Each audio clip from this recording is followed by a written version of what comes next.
الحمد للہ رب العالمین والصلاة والسلام علی رسولہ الکریم وعلی آلہ واصحابہ اجمعین ومن تبعہم بإحسان الی یوم الدین اما بعد۔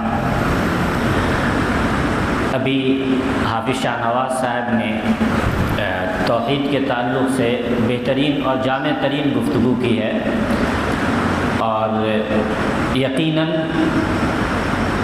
اس امت کا سب سے بڑا المیہ شرک کا پایا جانا ہے۔ میں ان کی صحیح بات کو آگے بڑھاتا ہوں، جو باتیں ان سے رہ گئی ہیں میں کوشش کرتا ہوں ان کی تکمیل کروں۔ وقت کی قلت کی وجہ سے انہوں نے باتیں الحمدللہ اچھی اور مختصر میں بیان کی ہیں۔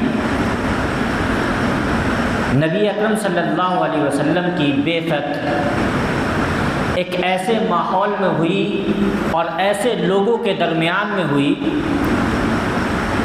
جو دو طرح کے لوگ تھے۔ ایک جن پر کتاب نازل ہوئی تھی اور جن کو یہ بتایا گیا تھا کہ اللہ کے علاوہ کوئی معبود نہیں ہے، آپ کسی اور کی عبادت نہیں کر سکتے۔ کتاب نازل ہوئی تھی، یہود و نصارہ تھے، اور وہ دعویٰ کرتے تھے کہ وہ کتاب پر ایمان بھی رکھتے ہیں۔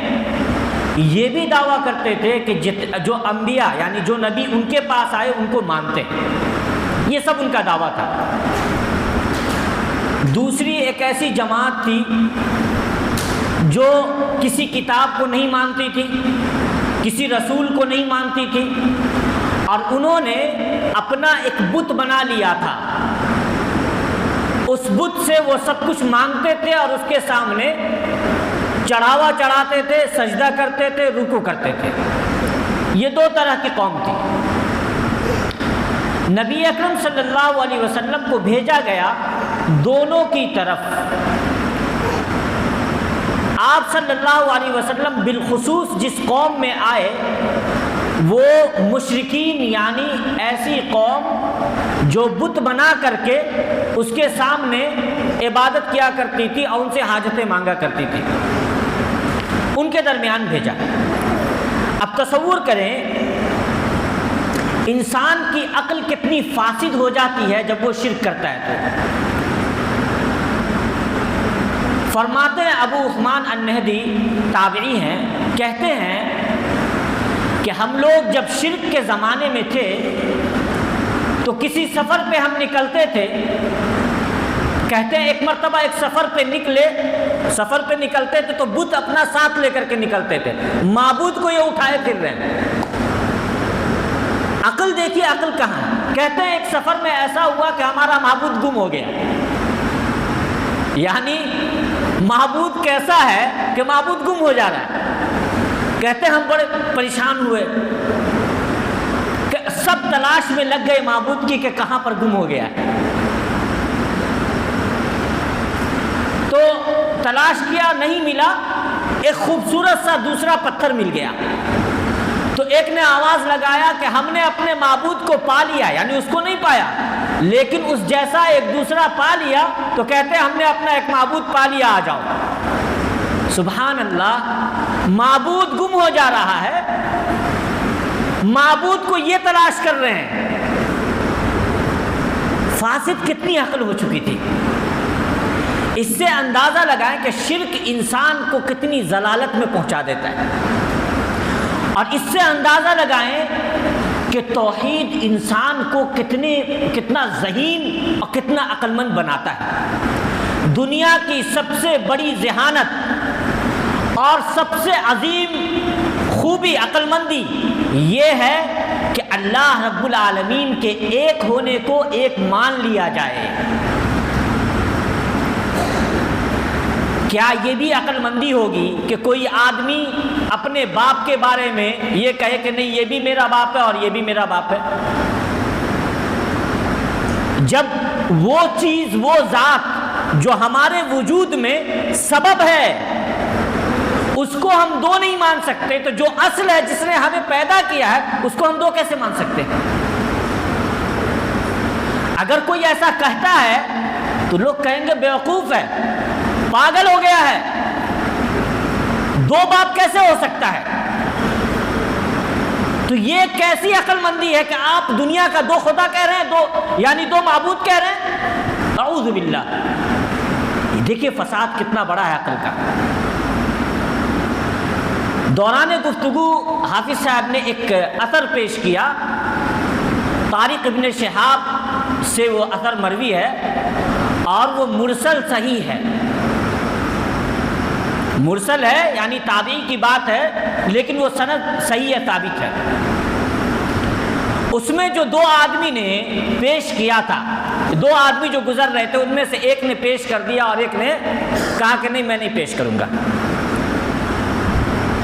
اس میں اہم بات کیا ہے؟ اہم یہ ہے کہ جس شخص نے پیش کیا اس کو تلوار کی زور پہ مجبور نہیں کیا گیا تھا کہ پیش کرو نہیں تو مار دیں گے۔ کہا قرب، پیش کرو، تو اس نے یہ نہیں کہا میں موحد ہوں میں نہیں پیش کروں گا، بلکہ اس نے کہا کہ بھائی میرے پاس کچھ ہے ہی نہیں پیش کرنے کے لیے۔ اس کا کیا مطلب ہے؟ میرے پاس پیش کرنے کے لیے نہیں ہے، یعنی اگر ہوتا تو پیش کر دیتا، چڑھاوا چڑھا دیتا۔ یہ یہاں اصل توحید کا نقطہ ہے کہ اگر ہوتا تو چڑھاوا چڑھا دیتا، ہے ہی نہیں۔ تو ان لوگوں نے دیکھا اچھا یہ تو راضی ہے، یہ تو ہمارے دام میں پھنس گیا ہے۔ تو کہا ٹھیک ہے، نہیں کچھ ہے، دیکھو مکھی ہی اگر مل جائے تو وہی چڑھا دو۔ اس لیے اس کو کوئی ہچکچاہٹ نہیں ہوئی۔ کیوں؟ کیونکہ اس نے توحید سمجھا ہی نہیں تھا، دعویٰ تھا ایسے ہی سب مومن ہیں، سب لا الہ الا اللہ کہہ رہے تو اس نے بھی کہہ دیا، لیکن توحید کا علم نہیں تھا، شرک کے بارے میں معلوم نہیں تھا۔ اس سے یہ بات نکلتی ہے کہ ہر وہ شخص جس کو توحید اور شرک کا فرق پتہ نہیں ہوگا وہ شرک میں پڑ جائے گا، پھنس جائے گا، اس کو پتہ بھی نہیں چلے گا۔ تو اس لیے سوال یہ بنتا ہے کہ توحید کیا ہے اور شرک کیا ہے، اس کو سمجھنا بہت ضروری ہے۔ توحید لفظ بنا ہے وحد یوحد توحید، اس کا مطلب ہوتا ہے ایک کرنا، ایک جاننا۔ اسی سے اللہ رب العالمین کا فرمان ہے قل هو اللہ احد، آپ کہہ دیجئے کہ وہ اللہ ایک ہے، ایک ہے، ذات بھی اس کی اکیلی ہے، اس کے مثل بھی کوئی نہیں ہے، اس کے برابر بھی کوئی نہیں ہے، اور عبادت بھی اسی ایک کی ہوگی۔ اور اللہ نے کہا قل، آپ کہیے، یعنی اس بات کو علی الاعلان کہنا ہے، واجب ہے۔ اگر آپ اتنا ہی جانتے ہیں کہ اللہ کے علاوہ کسی کی عبادت نہیں کی جائے گی تو آپ پر واجب ہے کہ آپ معاشرے میں اس بات کی دعوت دیں اور تلقین کریں کہ اللہ کے علاوہ کوئی معبود نہیں، یہ واجب ہے۔ تو یہ مطلب ہے توحید کا۔ شرک کیا ہے؟ شرک کہتے ہیں کہ اللہ رب العالمین کے افعال میں، اللہ رب العالمین کی عبادات میں اور اسماء و صفات میں کوئی خلل کر دینا، کسی اور کو اس کا برابر بنا دینا، یہ شرک ہے۔ اب آئیے اس کو سمجھتے ہیں۔ مسلمانوں میں سے کوئی بھی ایسا مسلمان نہیں ہوگا جو یہ عقیدہ رکھے کہ اللہ کے علاوہ کوئی اور بھی ہے جو اس دنیا کا خالق ہے۔ مانتا ہے؟ یہ نہیں مانتا ہے، لیکن دوسری جگہ وہ شرک کرتا ہے۔ مانتا کیا ہے؟ کہتا ہے کہ دنیا کا خالق اللہ ہے، لیکن دنیا کو چلانے والے 7 کتب اور ابدال ہیں. بھائی یہ کہاں سے آ گئے؟ کیا اللہ نے یہ نہیں کہا کہ من یدبر الامر،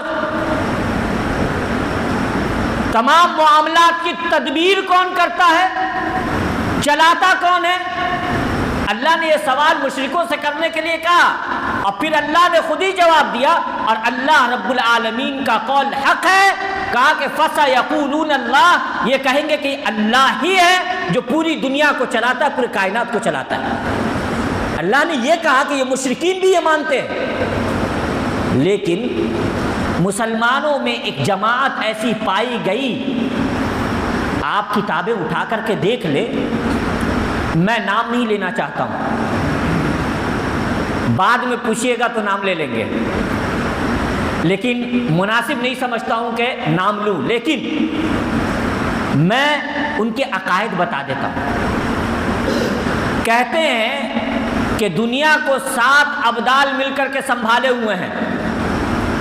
اچھا، دنیا کو ابدال اور کتب مل کر کے سنبھالے ہوئے ہیں، تو پھر ہم کو یہ بتائیے کہ اللہ رب العالمین کا یہ جو فرمان ہے، ان اللہ یمسک السماوات والارض ان تزولا ولئن زالتا ان امسکہما من احد من بعدہ، کہ اللہ ہے جس نے زمین اور آسمان کو تھاما ہوا ہے کہ زمین اور آسمان زائل ہو جائے، فنا ہو جائے، اور اگر یہ دونوں زائل ہو گئے تو اللہ کے علاوہ کوئی اور ہے جو اس کو بچا سکے؟ اللہ نے تو یہ کہا ہے. پھر یہ کتب اور ابدال کہاں سے آ گئے؟ یا تو آپ کا وہ عقیدہ درست ہے اور نعوذ باللہ قرآن کی اس آیت کو آپ غلط مانتے ہیں، اور یا تو بلکہ یقیناً اور 100 بار یقین، بلکہ عدد جہاں جا کر کے ختم ہو جاتا ہے اتنا یقین کہ اللہ کے علاوہ کوئی نہیں ہے جو اس دنیا کو چلاتا، اس دنیا کی تدبیر کرتا، اس دنیا کو تھامے ہوا ہے. ہیں مسلمان میں ایسے لوگ، آپ حیران نہ ہو، مسلمان میں ایسے لوگ موجود ہیں.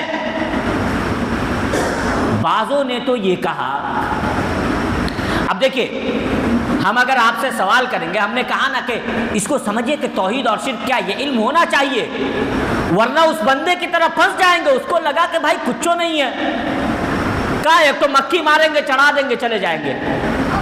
علم نہیں تھا، پتہ نہیں تھا. اس لیے ہم کو پتہ ہونا چاہیے. کیا پتہ ہونا چاہیے؟ موت کون دیتا ہے؟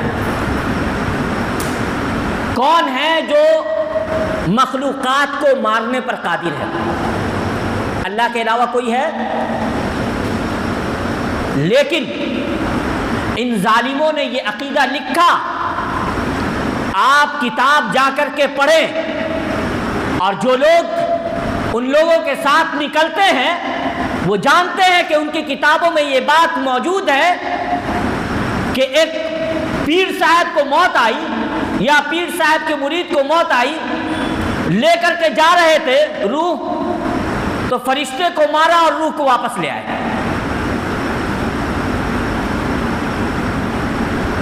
اللہ رب العالمین کی ملکیت میں ڈاکہ ڈال رہے ہیں اور اپنے آپ کو مسلمان کہہ رہے ہیں. ایسے لوگ آپ کے معاشرے میں موجود ہیں. کون ہے جو اپنی موت کا وقت جانتا ہے؟ آپ لوگ میں سے کوئی جانتے ہیں؟ ہے کوئی؟ اللہ رب العالمین نے فرمایا ان اللہ عنده علم الساعہ، قیامت کا علم کس کے پاس ہے؟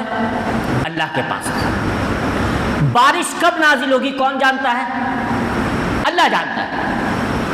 پیٹ میں جو بچہ ہے کب اور کب پیدا ہوگا، کتنے دن باقی رہے گا، کیا کھائے گا، کیسے زندہ رہے گا، کیا کیا رزق پائے گا، یہ سب کون جانتا ہے؟ اللہ.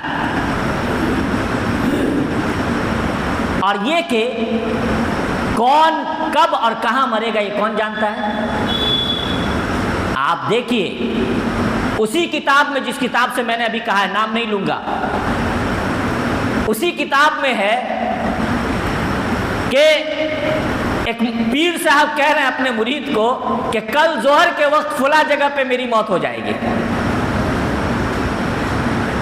قرآن کی آیت واضح ہے، آپ یا تو اپنے مریدوں کو کہہ دیجئے کہ قرآن کی یہ آیت درست نہیں ہے، یا پھر اور یقیناً آپ 100% غلط ہے، لوگوں کو شرک سکھا رہے ہیں۔ اور میں اب کتابوں سے نہیں بتا رہا ہوں، میں اب زمینی حقائق، بعض لوگ کہتے ہیں زمینی حقائق، اور شرک پہ کیوں بیان کرتے ہیں؟ کاہے روز توحید کرتے ہیں بھائی؟ لا الہ الا اللہ پڑھ کے سب آپ کے سامنے مسلمان بیٹھے ہوئے ہیں۔ 3-4 سال پہلے کشمیر میں سیلاب آیا تھا، آپ لوگ جانتے ہیں، بہت بڑا سیلاب آیا تھا۔ ایک ہمارے ساتھی نے مجھے یہ بتایا کہ جب سیلاب گزر گیا، ختم ہو گیا، تو بعض نام کے مسلمانوں نے کہا سبحان اللہ، اللہ ہم کو اس جملے کی ادائیگی پر معاف کرے، عذاب سے بچائے۔ کہا کہ اللہ نے ڈبانا چاہا اور ان پیروں نے ہمیں بچایا ہے۔ آپ کہتے ہیں یا لوگ کہتے ہیں کہ ہمیں عقیدہ توحید سیکھنے کی ضرورت نہیں ہے۔ نبی اکرم صلی اللہ علیہ وسلم نے توحید کا درس صبح و شام اس بزرگ اور اس معزز جماعت کو دیا تھا جس جماعت کے مثل دنیا میں انبیاء کی جماعت کے بعد کوئی جماعت نہیں آئی تھی۔ صبح و شام درس دیا تھا، ہمیشہ توحید سکھاتے تھے۔ ہمیں کیوں نہیں ضرورت ہے اس کی؟ ابھی میں نے ایک بچی کو دیکھا، یہاں وہ کیا بولتے کاجل لگایا ہوا تھا بیچ میں۔ اچھا، اس میں عقیدہ ہے کہ لڑکی کو یہاں پر بیچ میں کاجل لگاتے ہیں اور لڑکے کو یہاں کونے میں بائیں سائڈ میں، نظر نہیں لگے گی۔ سبحان اللہ، نظر نہ لگنے کے لیے نبی اکرم صلی اللہ علیہ وسلم نے دعا بتائی ہے صبح و شام کی۔ یہ بات کہ یہاں ٹیکا لگانے سے اور یہاں ٹیکا لگانے سے نظر نہیں لگے گی، یہ غیر مسلموں کے نزدیک ہے، اور اگر نہ بھی ہوتا تو کیا اللہ اور اس کے رسول نے اس کو سبب بنایا ہے کہ ایسا کرنے سے نظر نہیں لگے گی؟ کہاں سے آپ نے یہ سیکھ لیا؟ کون سی آیت ہے جس سے آپ کو یہ باتیں مل رہی ہے؟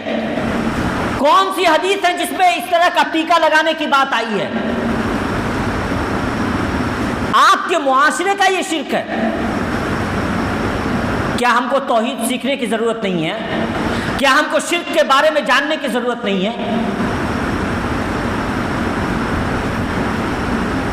گھر میں رہیے گا، اب صبح صبح بیٹھے ہوئے ہیں تو بہت سارا کوا آ رہا ہے، جانتے ہیں کیا بولتے ہیں؟ کوا بول رہا ہے تو مہمان آئے گا۔ وہ بیچارہ کوا کو بھی نہیں پتا ہے کہ ہمارے بولنے کی یہ فضیلت ہے۔ بھائی کیا ہے؟ کہاں سے آپ نے یہ سیکھا ہے؟ کیا یہ بات قرآن اور حدیث میں ہے؟ کیا ایسا عقیدہ صحابہ کرام رکھا کرتے تھے؟ کیا اللہ نے یا اللہ کے رسول صلی اللہ علیہ وسلم نے کوے کے بولنے کو مہمان کے آنے کی دلیل بتایا ہے؟ یہ شرک کی ایک قسم ہے۔ اب دیکھیے اسی میں دکاندار لوگ ہوتے ہیں، اب صبح صبح سامان بیچتے ہیں، بولتے ہیں پہلا گراہک اگر ایسا آیا تو ایسا ہوگا، ایسا ہوا تو بھائی یہ کیوں؟ یہ کہاں سے آپ نے سیکھا؟ آپ کو ضرورت ہے اللہ رب العالمین کے توحید کو سیکھنے کی کہ اگر ہمیں روزی ملنی ہے تو پہلا گراہک چاہے خراب آئے اچھا آئے، اللہ نے جو روزی ہماری قسمت میں لکھی ہے وہ ہم کو ملے گی۔ یہ کس نے بتایا کہ پہلا گراہک خراب آ گیا، لڑائی کر لیا یا پھر آواز بلند کر لیا، کچھ معاملات خراب ہو گئے تو بولتے ہیں بہنی خراب کر دیا؟ اللہ پر توکل کہاں ہے؟ اسی میں ایک اور بات ایڈ کیجئے. عام ہے جب تھوڑا سا کچھ ہوا، کوئی بیمار ہوا، مولوی صاحب سے تھوڑا پانی پڑوا کر کے لیا، مولانا کو بلا کر کے لاؤ دم کر دیں گے. مولانا کیا پڑھیں گے؟ کوئی الگ سے قرآن حدیث کے علاوہ کوئی نئی چیز لا کر کے پڑھ کر کے آپ پر دم کریں گے؟ کیا کریں گے مولانا؟ سورہ فاتحہ پڑھ کے دم کریں گے، سورہ فلق پڑھ کے دم کریں گے، سورہ ناس پڑھ کے دم کریں گے، یہی کریں گے نا. کیا وہ آپ کو نہیں آتا ہے؟ اور کیا دلیل ہے کہ مولانا اگر پڑھیں گے تو فائدہ ہوگا اور آپ اگر پڑھیے گا تو نہیں ہوگا؟ یہ اللہ پر توکل میں کمی ہے. جو رب مولانا کا ہے وہ آپ کا بھی تو ہے. اسی لیے جب نبی اکرم صلی اللہ علیہ وسلم نے کہا کہ 70,000 ایسے ہوں گے میری امت کے جو جنت میں جائیں گے بغیر حساب و کتاب و بغیر عذاب کے، تو صحابہ کرام بول کر کے آپ صلی اللہ علیہ وسلم اندر چلے گئے. صحابہ کرام اب سوچنے لگے، گفتگو کرنے لگے، پتہ نہیں یہ کون لوگ ہوں گے. کچھ نے کہا ایسے ہوں گے، کچھ نے کہا یہ ہوں گے، کچھ نے کہا یہ ہوں گے. جب نکلے آپ تو پوچھا تو آپ نے کہا یہ وہ لوگ ہوں گے جو دم کرنے والوں کو تلاش نہیں کرتے، یعنی بھاگتے نہیں ہے کہ کون ہم مولوی صاحب کو تلاش کریں، مولوی صاحب آ کر کے دم کر دیں گے، اس کے پیچھے نہیں جاتے. تو دم کرنا ایک بات ہے اور دم کرنے والے کو تلاش کرنا دوسری بات ہے. اگر کوئی مولانا آ کر کے کہتے ہیں کہ اچھا آپ بیمار ہیں آئیے ہم دم کر دیتے ہیں، یہ اچھی بات ہے. خود سے دم کرنا اچھی بات ہے، یا اپنے سے بھی دم کر رہے ہیں اور مولانا کو کہا کہ مولانا صاحب اگر آپ کو ٹائم ہو ہم لوگ بھی دم کر رہے ہیں، الحمدللہ اللہ کا شکر ہے فائدہ نظر آ رہا ہے، آپ بھی اگر کچھ دم کر دیتے ٹھیک ہے. لیکن خود دم نہ کرنا، اب مولوی صاحب آئیں گے تو وہی دم کریں گے، وہی پانی پڑھ کے دیں گے، یہ توکل میں کمی ہے. جو رب آپ کا ہے وہی رب مولانا کا ہے، جو اس کی سنے گا وہ آپ کی بھی سنے گا. کیوں آپ کو یقین نہیں ہے؟ یہ غلط عقیدہ ہے. اب آپ تصور کریں، آپ ابھی سن رہے تھے نا کہ ہم کو توحید اور شرک جاننے کی ضرورت ہے. کیوں ضرورت ہے؟ اب آپ کو سمجھ میں آیا. ایسی بے شمار باتیں ہیں، بدفعلی لینا، شرک، جادو ہے، نہ جانے اور بھی معاشرے میں کیا کیا چیزیں ہیں، بہت ساری چیزیں ہیں. میں تو ارادہ کسی اور ٹاپک پہ کر کے آیا تھا اور تیاری میری کسی اور ٹاپک پہ تھی، لیکن جب میں نے دیکھا کہ توحید کا موضوع بیان ہوا ہے تو کچھ پہلو جس سے آپ کو سمجھ میں آئے کہ شرک کیا ہے اور توحید کیا ہے اور شرک اور توحید کے بارے میں جاننا کتنا ضروری ہے، اس کو بتانے کے لیے میں نے سوچا کہ نہیں، چند باتیں مثال کے طور پر، بطور مثال، جن کو آپ خود بھی اپنے معاشرے میں دیکھتے ہیں آپ کے سامنے آنی چاہیے تاکہ اللہ ہم سب کی اصلاح کرے. ہو سکتا ہے میرے اس بیان کرنے سے، مولانا کے بیان کرنے سے کوئی ایک آدمی بھی اگر سدھر جائے تو اس سے بڑی کیا بات ہوگی. اللہ رب العالمین سے دعا ہے کہ اللہ رب العالمین ہم تمام لوگوں کو توحید پر قائم رکھے، توحید کو سیکھنے کی توفیق عطا فرمائے، شرک سے بچائے اور شرک کے بارے میں ہمیں علم عطا کرے. آمین. وآخر دعوانا الحمدللہ رب العالمین.